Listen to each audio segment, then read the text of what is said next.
Assalamualaikum warahmatullahi wabarakatuh. Alhamdulillah, pagi ini kita bisa hadir di Masjid Istiqomah bersama-sama kita memenuhi panggilan Allah, ibadah, sholat, waktu subuh. Alhamdulillah, baru selesai kita laksanakan dengan berjamaah dan ibadah-ibadah nawafil, ibadah sunnah yang serta kegiatan rutin pengajian, yaitu subuh, kajian kita. Mudah-mudahan yang kita bersama ini diiringi rahmat dan ridho Allah. Amin. Pelajaran kita berikan, kita lanjutkan. Sekarang masuk materi kajian nomor 60. Bismillahirrahmanirrahim. Waqala Muhammad. Berkata mengalah kitab Syekh Imam Ahmad Al-Jufri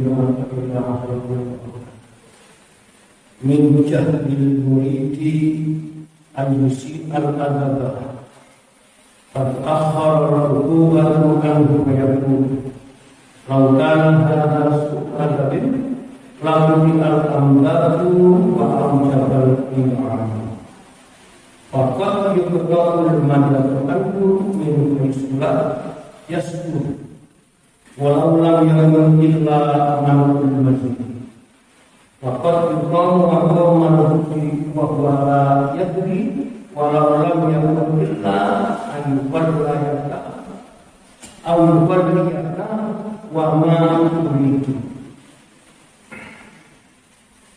Di antara tanda-tanda kebodohan murid, yaitu ketika ia bersikap tidak sopan, namun tidak segera dihukum, diberi sanksi, sehingga dia sempat berkata, andaikan ini satu perbuatan tidak sopan, pasti bantuan akan diputus dan akan dijauhkan. Bisa jadi bantuan itu diputus darinya dengan cara yang tidak biasa, meski hanya berupa terhalangnya dari tambahan bantuan. Bisa pula ia telah dijauhkan, namun tidak diketahui, mesti hanya dengan cara membiarkanmu mencapai apa yang kau inginkan. Bapak-bapak, ibu-ibu, rahmatullah, ini masih nyambung dengan nomor kajian nomor 1, yaitu masalah istidrak, masalah sanksi atau hukuman yang ditaklukkan. Beberapa contoh sudah pernah saya beritahu. Ada orang itu maksiat, melanggar larangan norma agama, norma hukum dan sebagainya. Tapi dia itu hidupnya happy saja. Dia tidak merasakan suatu yang menjadikan dia ini bisa jerah. Istrinya ada, keluarganya aman-aman saja, dan sebagainya yang sudah diterangkan kemarin. Itu adalah istidrak, bukan limpahan. Nah sekarang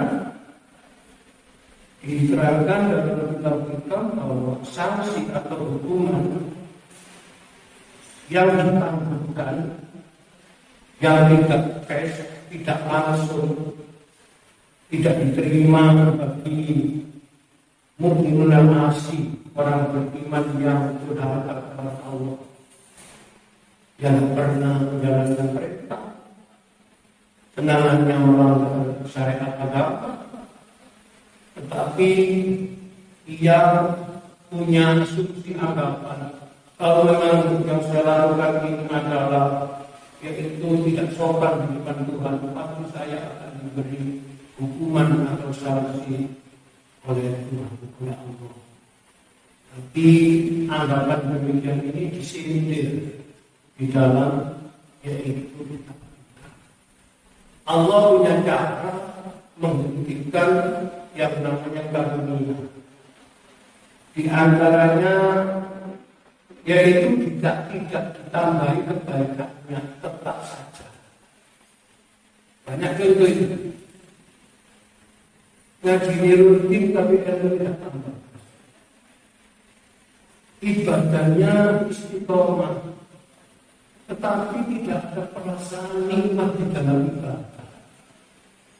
Ini termasuk sanksi yang ditangguhkan. Kata kita juga. Ada orang pernah dalam dialog antara guru dan murid antara murid dan guru. Di dalam kitab ini dikatakan mujahil muridi. Di antara tanda murid yang bodoh. Kitab tasawuf ada item-item term istilah-istilah yang patut mulai kita kenal. Ada istilah murid, ada istilah mursyid. Jadi kita ini semua yang menurut saya ini murid. Orang yang sedang berjalan meniti satu tujuan. Orang yang sedang mempelajari ilmunya Allah. Orang yang sedang menggapai yaitu cita-cita ridhonya Allah. Ini namanya murid. Nah, kalau dalam domain orang belajar di sekolah, kalau ada murid dan guru.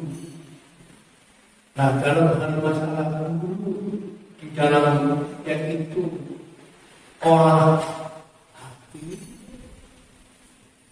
itu namanya mursyid. Karena ada ayat Quran yang memberitahu. Dalam satu doa kita pernah dengar begini.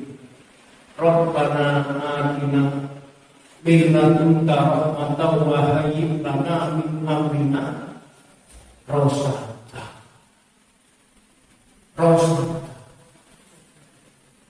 Di sini beberapa ulama itu menjelaskan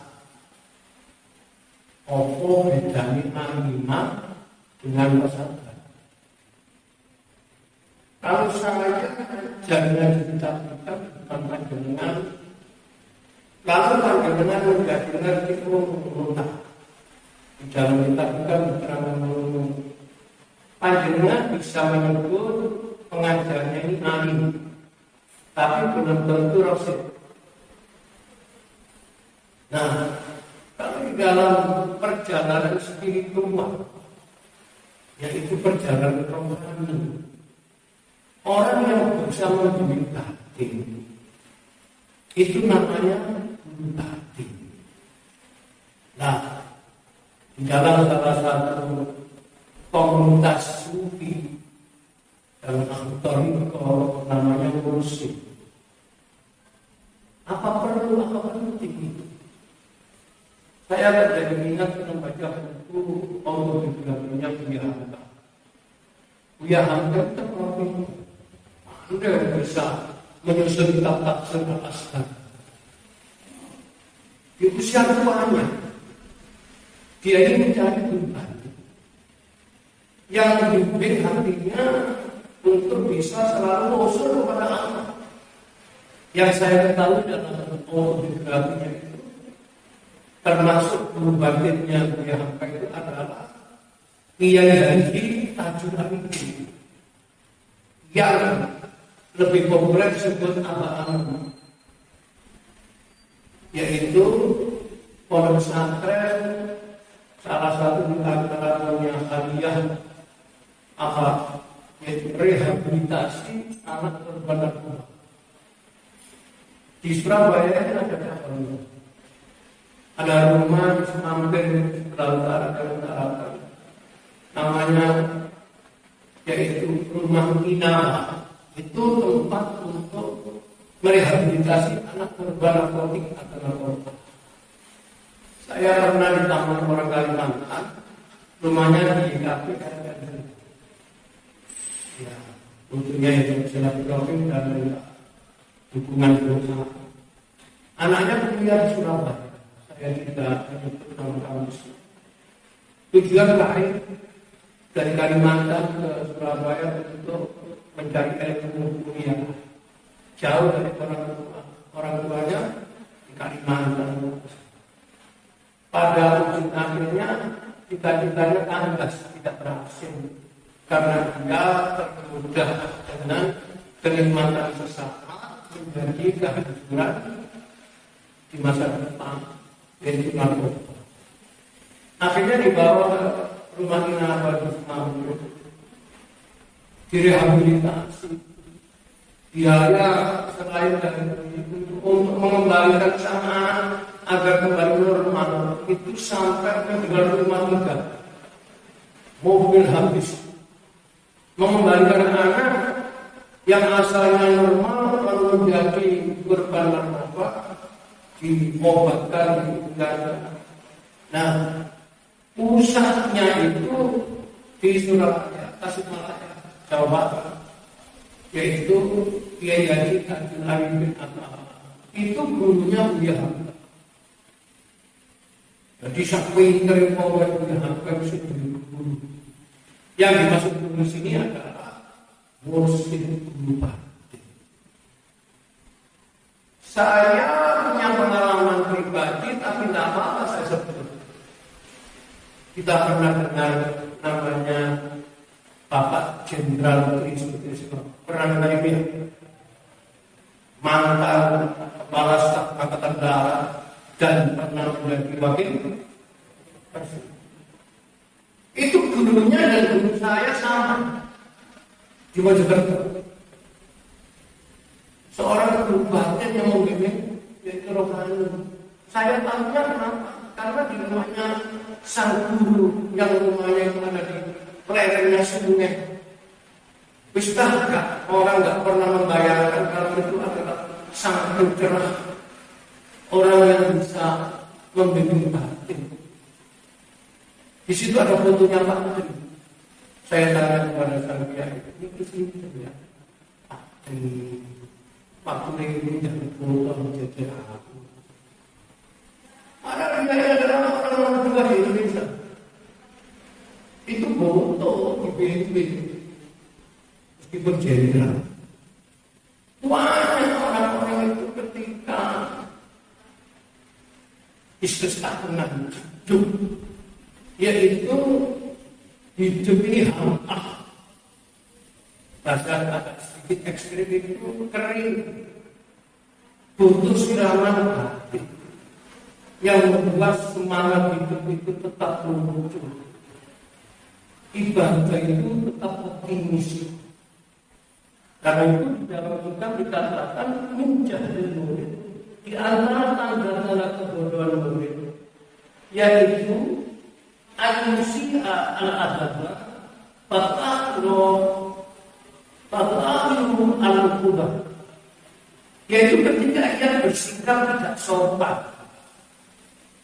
Tidak sopan itu masuk bukan wilayah ilmu, tapi wilayah akal. Jadi saya ingat pengasuh pada pesantren di Boyol di medsos itu ngomong, sepandai-pandainya orang menguasai ilmu, setinggi-tingginya orang memiliki ilmu, kalau tidak punya adab, tidak punya akhlak, itu tidak ada gunanya. Karena itu Rasulullah membawa misi ke dunia ini untuk merekonstruksi yang namanya moral. Innama bu'istu liutammima makarimal akhlak, bukan makarimal ilmu. Makanya saya jadi ingat ucapannya ulama besar Sufi Syekh Imam Hasan Al-Basri. Ini teruskan bahwa sampai guru saya pernah. Apabila ilmu dan adab itu dikompetisikan, diadu, maka yang lebih jauh menang adalah adab. Syekh Abdul Qadir Al-Jilani yang terkenal wali qutb mengatakan, aku lebih menghormati orang yang punya adab daripada orang yang berilmu. Karena kalau cuma berilmu, iblis pun punya ilmu, bahkan lebih tinggi ilmunya iblis daripada manusia. Tapi iblis tidak punya adab. Ini ucapannya Syahwal Besar Syekh Abdul Qadir.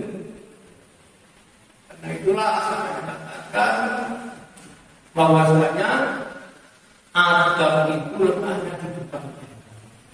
Uang bisa ceramah di depan orang di atas podium ini, jangan dilihat pinternya. Lihatlah adabnya di depan orang banyak. Apabila dia menggurui, merasa selalu sendiri, meremehkan yang namanya pendapat orang lain, itu namanya ustaz, kiai, penceramah yang tidak punya adab.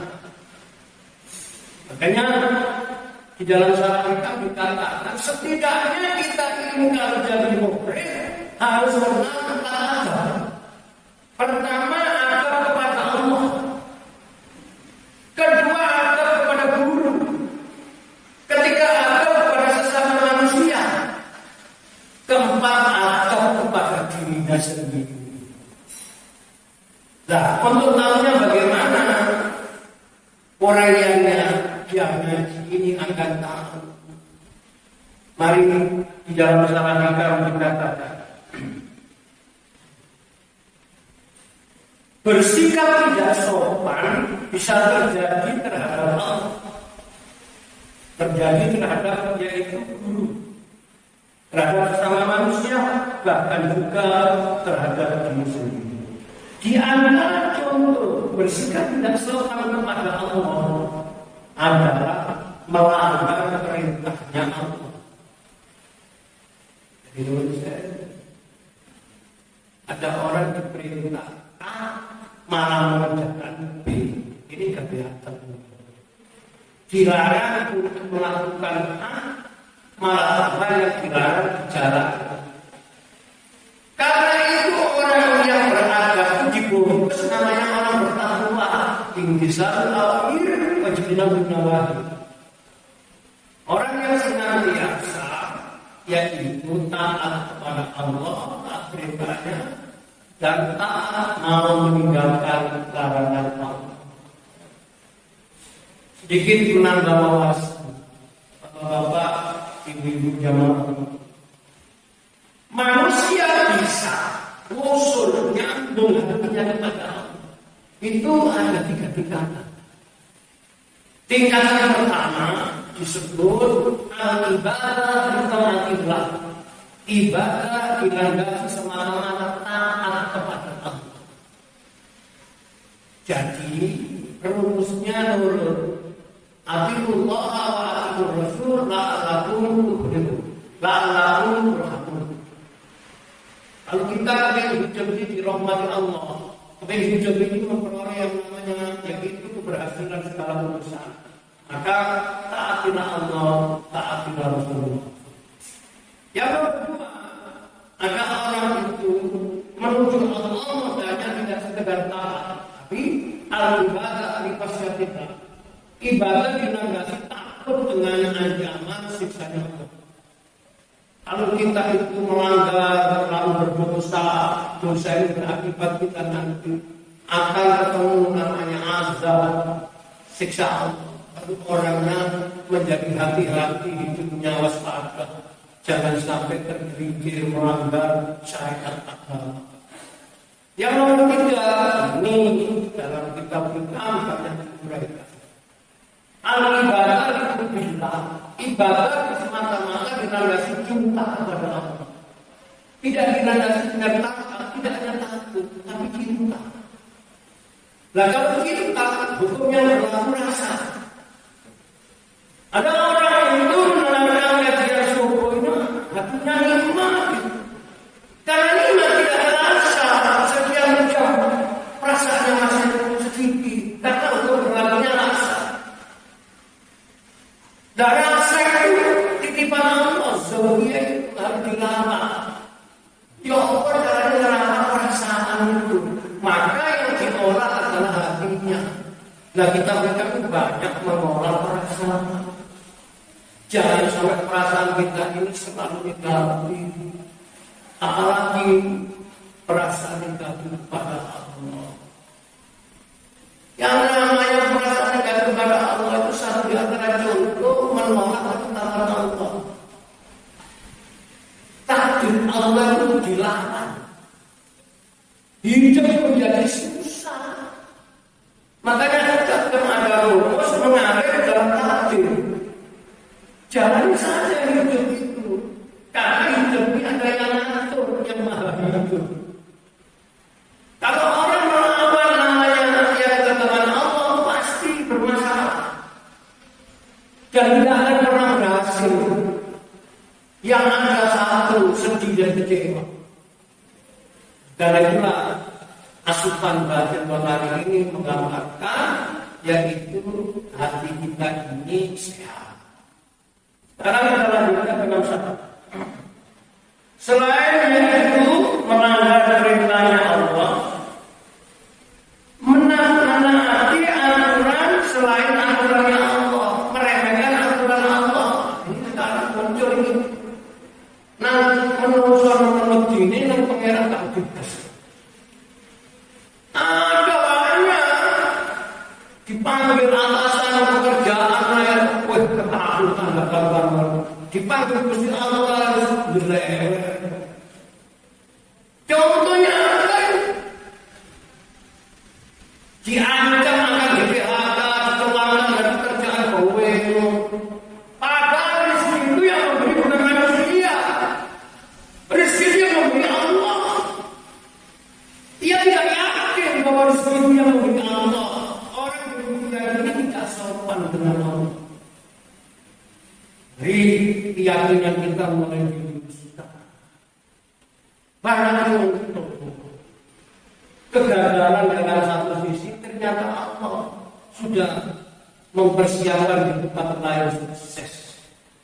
Makanya tidak ada rencana Allah jelek. Saat ini sebagian saudara kita tidak ada guru semuanya susah. Tetapi di balik ini nanti mereka akan menemukan kebahagiaan. Innamal usri yusra. Nah, hikmah itu tidak pernah ada di depan, pasti di belakang. Nah, sebelumnya hikmah kita itu diperintah oleh Allah, layak hidup, layak terbaru. Makanya ibadah apa saja yang tidak pernah pensiun, ibadah mikirkan ayatnya Allah. Kerja di kantor, di pabrik, di mana saja ada masa bakti akhirnya, namanya purna tugas. Tapi memikirkan ayatnya Allah tidak pernah berakhir. Untuk itulah dalam istilah dakwah ngaji itu tidak kenal finish. Ngaji terus ngaji sampai Allah tidak memberi kesempatan kita untuk bisa ngaji. Apa itu? Mati. Mudah-mudahan umur tua tidak melemahkan semangat kita untuk mempelajari ilmu Allah. Amin. Selain itu apa? Termasuk tidak sopan kepada Allah, mengeluhkan hukum-hukum Allah, namanya syariat agama. Kalau uang kok pelakon ibadah itu mengeluh. Tadi ngomong Islam itu sabar di persembahkan, di mau rumah itu gas konsol di rumah tersabar. Pokoknya enggak mengeluh. Orang agama tak poso, tak kuat, tak apa. Besok kalau sudah kuat ditolong, tapi mengeluhnya itu so. Karena pengenalan dia Gusti Allah itu. Aku wis ngaji rutin ibadah kula taat, tapi kerjaan untuk masih sulit. Akhirnya dihubungkan antara ketaatan dengan rezeki. Rezeki itu jahat. Jahat itu tertulis di dalam makhluk saat Nabi Al-Ghazali. Si A rezekinya banyak, si B sedikit. Tetapi jatah ini bisa diminta, di dalamnya hadis, dia bisa merubah takdir yang namanya ini istilahnya takdir yang bisa dirubah. Rezeki itu doa dan usahanya maksimal, doanya ikhlas, itu nanti oleh Allah dirubah. Nah kalau yang namanya takdir sebut dengan maidu pengeran, harapan pengeran itu, ya jadi itu segede.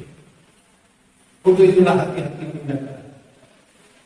Selain yang saya sebut, apalagi termasuk tidak sopan dengan Allah, mengajukan penderitaan atau masalah hidup kepada makhluk. Ini bukan saya yang ngomong, pensara kita bahwa sambat nang manusia itu gak sopan dan tidak mengajukan masalah hidup kepada makhluk. Kalau jangan dikit-dikit sambat kepada orang. Sambatlah kepada misalnya kalau dalam teori ngaji atau nonton ibaratnya istri itu ada 100. Tadi jumlahnya 100 itu ada 99. Kebutuhan hidup manusia itu siapa pada Allah ada coklokan yang seperti itu dimasukkan sesuai dengan kebutuhan. Kalau kita keseringan yang namanya rezeki, maka yaitu dari 99 cari ya Rasul, ya Allah, moro apa 99 itu? Asmaul. Hati kita dari orang-orang yang tak kaku, modelnya gampang emosian. Oh, yang namanya 99 ya hati, belajar mahrum. Kita menjadi orang pelit, mengeluarkan harta rasanya kok sangat berat. Cari kekuatan ya Rahman, ya Rahim. Kita kok hidup ada kekhawatiran, khawatir terpapar penyakit, khawatir asal. Jadilah kalau musnah itu jangan terhadap masalah kehidupan. Itulah namanya ma'rifatullah bi asma'illah. Mengenal Allah dengan kenal namanya Allah. Karena itu kalau kita itu punya masalah, ojo tinggi-tinggi sabar. Apa mana sih tambah? Tidak amanah.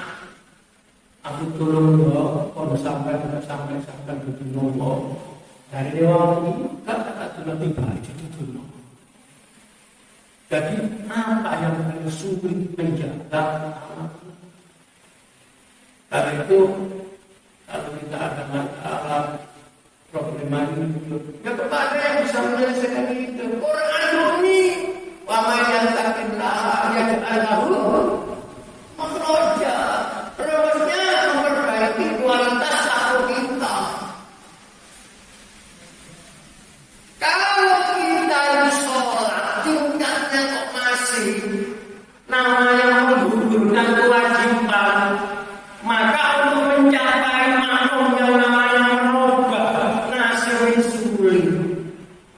Tapi kalau ibadah kita itu sudah tingkatnya kebutuhan, itu jadi mudah. Contoh, orang yang sholat itu bukan orang yang sholat tapi habis dalam apa? Wis kewajiban itu betul.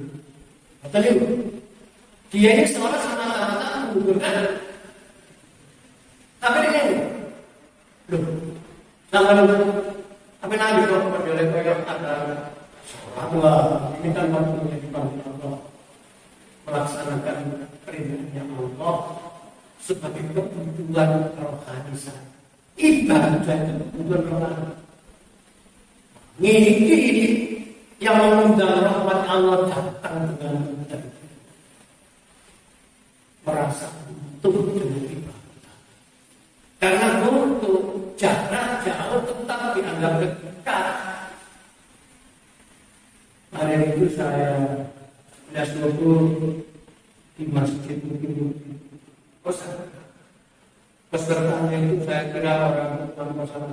Ternyata tuanya dari komplek orang ITS.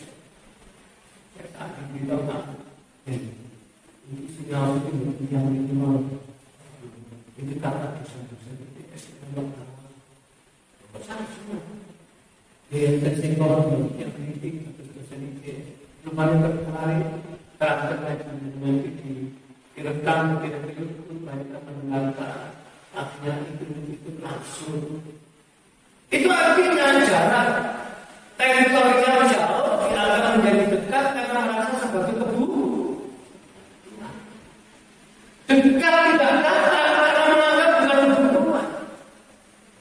Makanya orang yang hobinya sama, ngumpul di jalan di minggu, nggak usah sepeda dewe, itu jadinya hobi. Boys, gak peduli kalau semua boys atau tuan karena kebutuhannya sama. Mari belajar menyanyikan kebutuhan batin sama, tidak hanya jasad.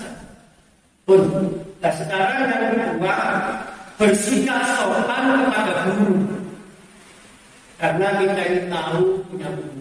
Wong kan nabi, mereka nabi itu ya malaikat Jibril. Kalau ada sesuatu mesti tanya ke malaikat Jibril. Siapa itu malaikat Jibril? Itu cuma sampai yang begitu.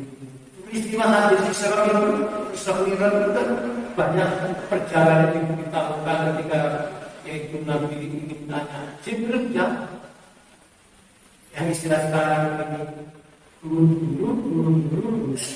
Saya tadi dengan kisah kita ini semua.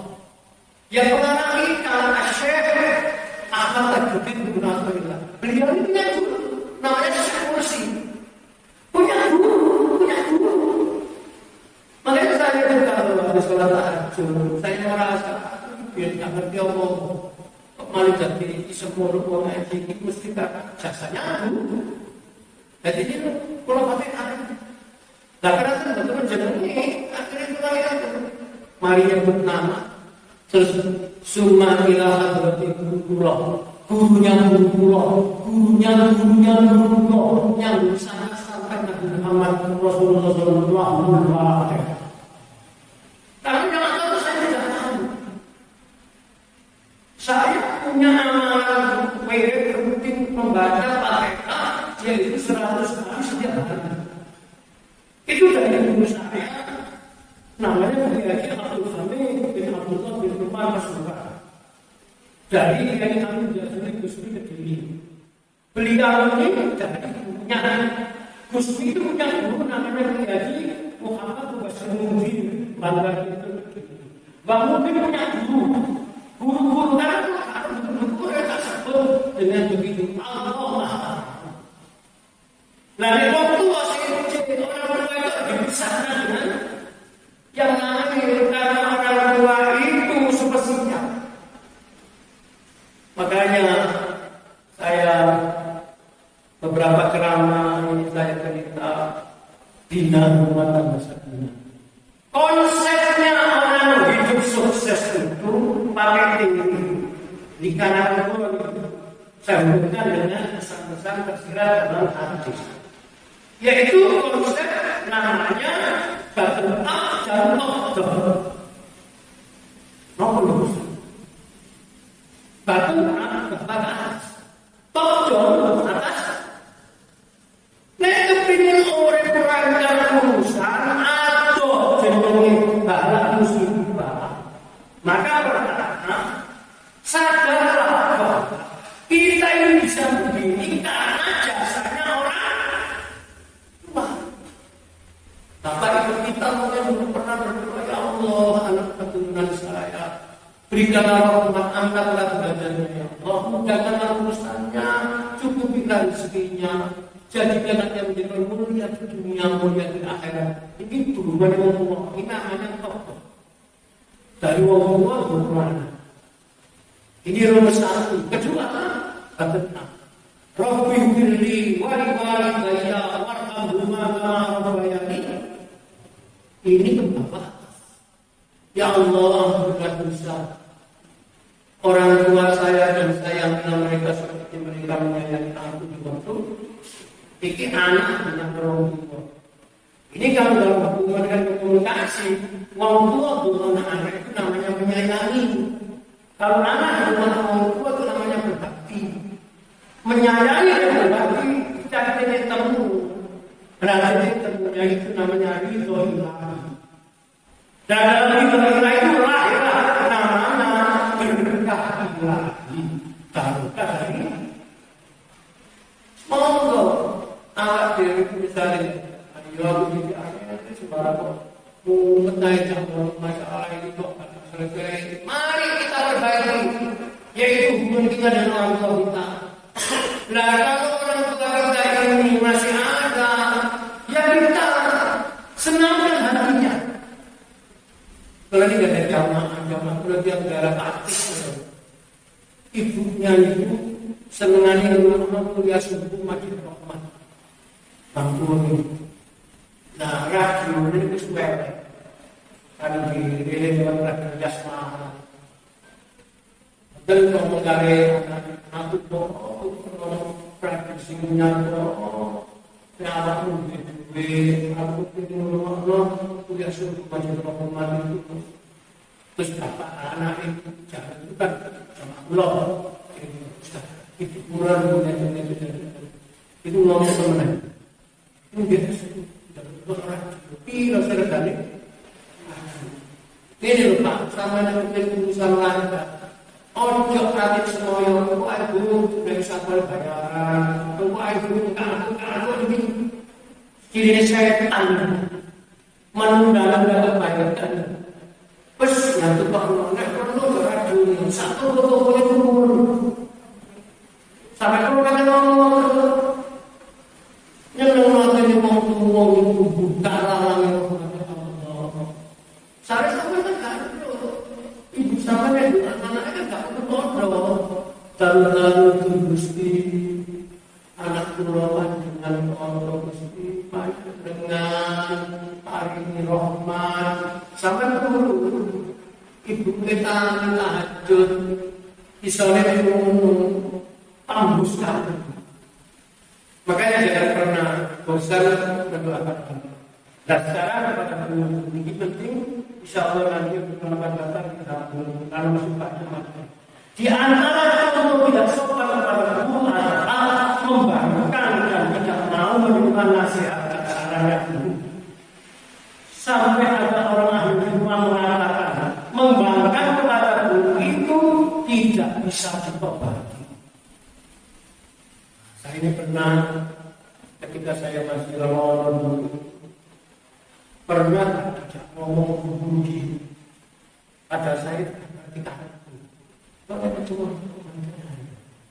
itu bukan bisa akhirnya saya tidak menangis ngomong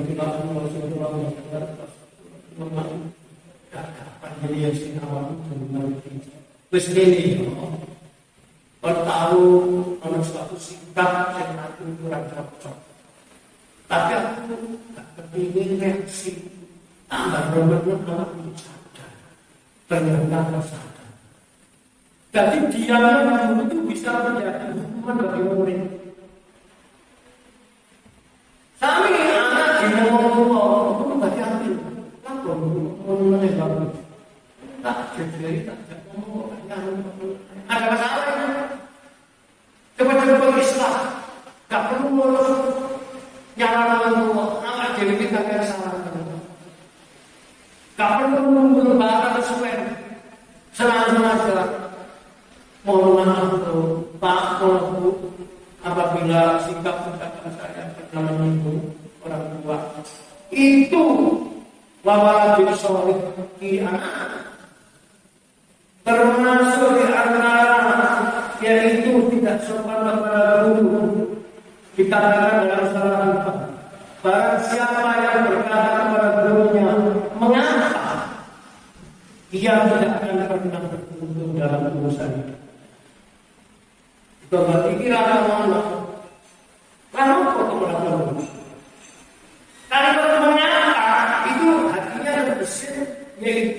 sekedar tidak ngerti, tapi memahamkan. Makanya dalam ilmu ngaji rosok, ngaji hati, nur sewu, jogo perasaan ngomong, jogo perasaan itu harus hati-hati. Mulai pada mulai sekitar 15 tahun saya mulai tahun 79, guru saya itu sama dengan gurunya Gubernur Jawa Timur, Pak Sunandar. Karena saya pernah ketemu di semuanya, terus saya mendengarkan kalau bicara ini pejabat, ya tapi membahas bahasa masyarakat. Jadi jangan dikira semua pejabat itu jelek, pejabat juga bilang. Makanya dikatakan doanya pejabat yang adil itu mustajab. Karena itu jangan lihat jabatannya, lihatlah nilai orang itu ketika membawa amanah jabatan. 15 tahun mulai itu situ. Satu berupa amalan ini, kedua berupa nasihat. Nasihatnya kayak ini itu. Terus nanti musim teman-teman. Sing, memang 15 tahun. Mengguru ilmu dan teman-teman. Bahasa Qurannya, bahasa akhirnya teman musik itu. Quran itu waktu masuk dalam bersama orang yang jujur teman. Sampai saat ini, mulai ini tak gampang-gampang tak gampang-gampang melo-melo. Misalnya kita tidak bermaksud keseluruhan, maksudnya urusan itu dalam jiwa. Karena saya tahu tidak jujur. Kalau emosi atau kembali ada kepentingan menjadi pribadinya, benar. Mudah-mudahan lagi ini menginspirasi. Masih ada dua, yaitu tidak sopan kepada manusia dan kepada diri sendiri. Semoga kita dipertemukan dengan Allah pada pengajian yang akan datang.